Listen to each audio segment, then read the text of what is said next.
গত কয়েকদিন ধরে রাজপথে বিরোধী রাজনৈতিক দলগুলোর মধ্যে পারস্পরিক মারামারি কাটাকাটি হচ্ছে।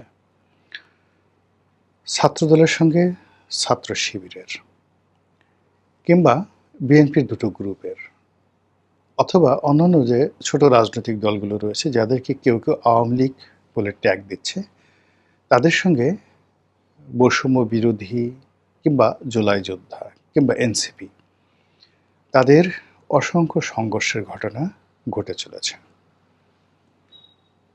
প্রেস ক্লাবের সামনে থেকে শুরু করে ঢাকা বিশ্ববিদ্যালয় চত্বর, সেখান থেকে পার হয়ে আপনি যদি ঢাকা আলিয়া মাদ্রাসা চত্বর যান, যেখানে বকশীবাজার, তারপরে পুরনো ঢাকা, তারপর ঢাকা বোর্ড, এই এলাকা যেটা সামনেই রয়েছে বুয়েট, এখানে প্রচণ্ড মারামারি হয়েছে এবং সেই মারামারি এমন পর্যায়ে হয়েছে যে সেই মারামারি ফেরাতে গিয়ে ঐতিহ্যবাহী ঢাকা আলিয়া মাদ্রাসার প্রিন্সিপাল স্বয়ং মারাত্মকভাবে আহত হয়েছেন, মানে তিনি পিটুনি খেয়েছেন।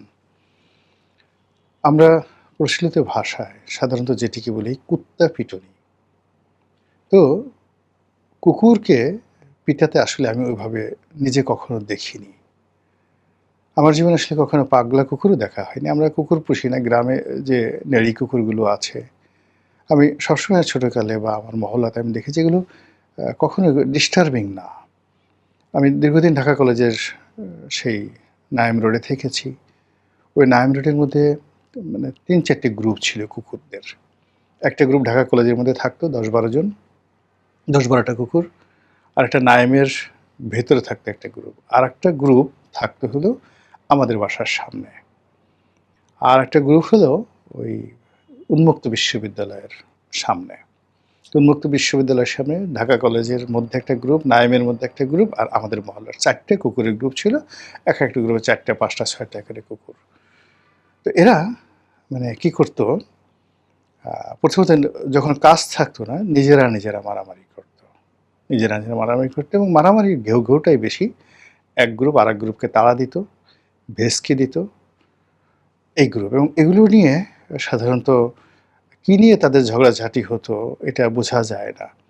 এবং এখানে কুকুরদের একটা স্বভাব ছিল, যেমন ঢাকা কলেজের কুকুরগুলো যেগুলো মহিলা কুকুর, এরা ওই ঢাকা কলেজের কুকুরদের সাথেই সম্পর্ক রাখতো। এরা কখনো গিয়ে পরকীয়া প্রেমের জন্য সে নাইম রোডও যেত না কিংবা অন্য কারো হতো না। এটা যে নারী সংক্রান্ত কোনো যুদ্ধ কুকুরদের মধ্যে হতো না, আমি দেখিনি কখনো। বরং ওদের মধ্যে যখন মারামারি হানাহানি কাটাকাটি হতো, তখন ওই যে গ্রুপের নারী এবং পুরুষ তারা সম্মিলিতভাবে প্রতিপক্ষকে আক্রমণ করতো এবং সেই আক্রমণে তারা কখনো কোনো মানুষকে আক্রমণ করেনি। মানুষরা বরং সেটা দেখে ওদের সেই তাড়িয়ে দিত বা ওদের মধ্যে একটা বিবাদ হলে ওইটা মীমাংসা করার চেষ্টা করতো মহল্লাবাসী। দ্বিতীয় যে কাজটি তারা করত, অসাধারণ সেই কাজটি এখনও তারা করছে, সেটা হলো তারা ওই মহল্লার প্রতিটি মানুষকে চিনত, এমনকি ঢাকা কলেজের প্রতিটি ছাত্রকে চিনত। এবং দিনে রাতে কোনো অবস্থাতেই তাদের পরিচিত কোনো মানুষ যখন সেখান দিয়ে যেত একটু শব্দ করতো না। এবং ওই রাস্তায় এই কুকুরগুলো থাকার কারণে সেখানে পুলিশের দরকার হতো না। চুরি, ডাকাতি, ছিনতাই প্রশ্নই আসে না। বরং ওই গলিতে যদি কোনো অপরিচিত লোক, এমন একটা রিক্সাও যেত, তাদেরকে অ্যাটলিস্ট ৫ বা ৪ বার, মানে উন্মুক্ত বিশ্ববিদ্যালয়ের সামনে, ঢাকা কলেজের ওই পিছনে যে হোস্টেল সেখানে, নাইম রোডের সামনে এবং ওই আমাদের বাসার সামনে এই কুকুরের যে ব্যারিকেড ঘেউঘেউয়ের মুখোমুখি হতে হতো এবং বহু মানুষ ভয়ে তাদের অন্তরাত্মা কেঁপে যেত। ফলে এই কুকুরদেরকে মারবে, মানে যেটাকে আমরা কুত্তা পিটাই বলি, মানুষ ঐক্যবদ্ধ হয়ে এইভাবে একটা পাগলা কুকুরকে মারবে, আসলে এগুলো আমরা প্রবাদে এইভাবে পড়ি বা বলি, কিন্তু আমি নিয়ে আমার জীবনে কখনো দেখিনি। আর একটা মার আছে যেটা আমরা শুনেছি, সেটা হলো মানে সাপকে যেভাবে পিটিয়ে মারে ওভাবে। ওটাও আমি আমার জীবনে কোনো সাপকে ওইভাবে মারতে দেখিনি। তবে লগি বৈঠার যে মারামারি হলো, সেই সময়টাতে আসলে লগি দিয়ে, বৈঠা দিয়ে যেভাবে প্রতিপক্ষকে পিটানো হয়েছে, যেভাবে মৃত মানুষের লাশের উপরে যেভাবে উল্লাস নৃত্য করা হয়েছে, এবং এই ঘটনা একবার দুইবার নয়, এই ঘটনা বহুবার ঘটেছে এবং এটা বেড়েই চলেছে। ফলে এই যে কুকুরকে পিটুনি দেওয়া বা কুত্তা পিটুনি, এটার সঙ্গে আসলে আমরা যেহেতু প্রবাদে আছে যেজন্য আমি শব্দটা ব্যবহার করেছি, কিন্তু ইন জেনারেল সাম্প্রতিক কালে যে মারামারিগুলো হচ্ছে, সেই মারামারিগুলো কিছুর সাথে কিছুর তুলনা করা যায় না। এই বাংলায় এটা কখনো হয়নি। আপনি ঢাকা আলিয়া মাদ্রাসা, যেটি পাক ভারত উপমহাদেশের সবচাইতে প্রাচীনতম সরকারি প্রতিষ্ঠান, এবং এটা একসময় কলকাতা আলিয়া ছিল।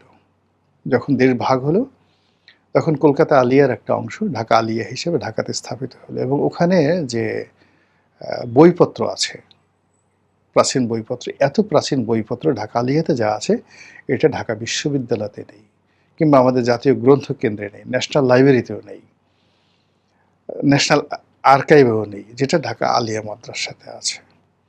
এখন এখানে যেভাবে মানুষ মারামারি করছে, কখন আগুন লাগিয়ে, হালাকু খান যেভাবে বাগদাদের বায়তুল হিকমা, পৃথিবীর সর্বকালের সেরা লাইব্রেরি ছিল এটা, মানব জাতির ইতিহাসের একটা অমূল্য সম্পদ। পৃথিবীর দুটো সম্পদ আমরা নষ্ট করে ফেলেছি। একটা হলো আলেকজান্দ্রিয়ার তে আগুন লাগিয়ে মিশরের একটা লাইব্রেরি পুড়িয়ে দেওয়া হয়েছিল। দ্বিতীয় যেটা আছে সেটা হলো হালাকু খান 12শো শতাব্দীতে বায়তুল হিকমা, যেটা বাগদাদে ছিল। আরেকটা লাইব্রেরি ছিল, খুব বিশাল লাইব্রেরি, সেটা হলো আলেকজান্ডার এই কাজটা করেছিলেন। দারায়ুস সম্রাট, যেটা সাইরাস দ্য গ্রেট, তিনি যে পার্সিপোলিস প্রতিষ্ঠা করেছিলেন, সেই পার্সিপোলিস নগরীতে সবচেয়ে বড় একটা লাইব্রেরি ছিল, প্রাচীন দুনিয়ার সেই লাইব্রেরি, অসাধারণ একটা লাইব্রেরি, সেটাও পুড়িয়ে দেওয়া হয়েছে। ফলে এই যে প্রাচীন সভ্যতা, আমরা 10,000 বছরের পুরনো সভ্যতা আমরা খুঁজে পাচ্ছি না এখন, পাহাড়ের ভিতর থেকে খুঁজে পেতে হচ্ছে, বাট এগুলো কিন্তু লাইব্রেরিতে সংরক্ষিত ছিল।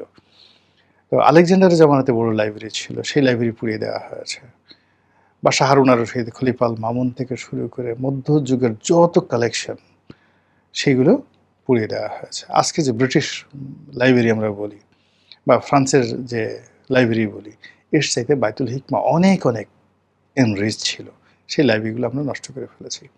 তো সেই ক্ষেত্রে এই যে রাজনৈতিক হানাহানি, মারামারি হয়, এই মারামারির ফলে যদি কোনো দিন ঢাকা বিশ্ববিদ্যালয় লাইব্রেরিতে কেউ আগুন লাগিয়ে দেয়, শাহবাগ জাতীয় যে পাঠাগার আছে আমাদের, এখানে যদি কেউ আগুন লাগিয়ে দেয়, কিংবা ঢাকা আলিয়ার পাঠাগারে যদি কেউ আগুন লাগিয়ে দেয়, সর্বনাশ হয়ে যাবে, আমাদের যতটুকু ঐতিহ্য আছে শেষ হয়ে যাবে। ওটাকে তখন আপনি কুত্তা পিটানির সঙ্গে যদি তুলনা করেন, কুকুরও লজ্জা পেয়ে যাবে।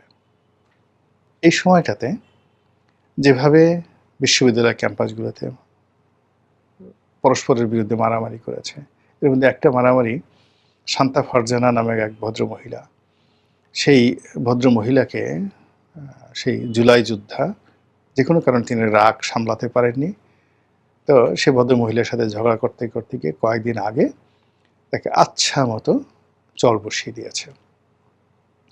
তো শান্তা ফারজানা এবং তার জামাই হলো মমিন মাহাদি, এরা দুজন এখন পুলিশের হাতে গ্রেপ্তার হয়েছে। এরা গত কয়েকদিন ধরে বেশ কিছু অপ্রিয় কথাবার্তা বলছিলেন, যেগুলো এই জুলাই আগস্ট মাসে যারা জুলাই যোদ্ধা তাদের খুব ইগোতে লেগেছে। ফলে তারা রাগ সামাল দিতে না পেরে এই মহিলার সাথে ঝগড়া করতে গিয়ে গালের উপর চড় বসিয়ে দিয়েছে। আবার সেই শান্তা ফারজানা এবং তার জামাই যখন প্রেস ক্লাবের সামনে তারা তাদের রাজনৈতিক কর্মসূচি পালন করতেছিল, তাদেরকে প্রতিহত করার জন্য ওই আগেরবার যে থাপ্পড় দিয়েছিল, সেই লোক এসে সেখানে একাই তাফালিং করার চেষ্টা করলো 2-3 জন লোক নিয়ে। আর প্রতিপক্ষ শান্তা ফারজানা, তাদের সাথে লোক ছিল 20-25 জন। ফলে ওখানে একটা মারামারি হলো। ফলে একেবারে সেই যে জুলাই যোদ্ধা যিনি ছিলেন, বেশ মোটা তাজা, তাকে বেদমভাবে পিটানো হলো, একদম সাপের মতো করে চিৎ করে শোয়ায় আচ্ছা মতো এই শান্তা ফারজানা পিটালো। এবং সে যে কী পিটুনি পিটাচ্ছে, গালাগালি দিচ্ছে, লাফাচ্ছে, এবং মানে রীতিমতো আরও যে ভদ্রলোক মার খেলো, সে ওরে মা গো, বাবা গো বলে চিৎকার পারতে পারতে, বাঁচাও গো বলতে বলতে একটা সময় মানে সে যে চিৎকার করবে, সেই চিৎকার করার শক্তি সে হারিয়ে ফেললো। এর মধ্যে যেটা হলো সেটা হলো ওই জুলাই যোদ্ধার যারা সহযোগী তারাও এসে গেল, আবার আরেক দফা মারামারি হলো, এবং সেই মারামারিতে শান্তা ফারজানা এবং তার হাজব্যান্ড তারা আহত হলো, এবং তারা ঢাকা মেডিকেলে চিকিৎসা নিতে গেল, ওখানে আরেক দফা ছেঁচা। এবং সেখানে যেভাবে ঢাকা মেডিকেলে সন্ত্রাস করা হলো, মারামারি করা হলো, মারামারি করার পরে এরপর পুলিশ তাদেরকে এসে উদ্ধার করলো না, আনসারও তাদেরকে উদ্ধার করলো না। পুলিশ আবার তাদেরকে নিয়ে এখন কারাগারে ঢুকিয়ে রেখেছে। এর আগে জগন্নাথ বিশ্ববিদ্যালয়ে মারামারি হলো, সেখানে শিবির ছাত্রদল মারামারি করলো, ছাত্রদল এখানে জয়লাভ করলো, শিবির যারা লোকজন তারা পালানোর চেষ্টা করলো। তারপরে সেই মারামারি থেকে বাঁচার জন্য অনেকে সেই বিভিন্ন হাসপাতালে আশ্রয় নিল, সেখানে গিয়ে ছাত্রদলের লোকজন মারলো, ভীষণ রকম সে কী মার। তারপর এই মারামারি আবার ছড়িয়ে পড়লো সেই যাকে বলা হয় ঢাকা আলিয়া মাদ্রাসাতে।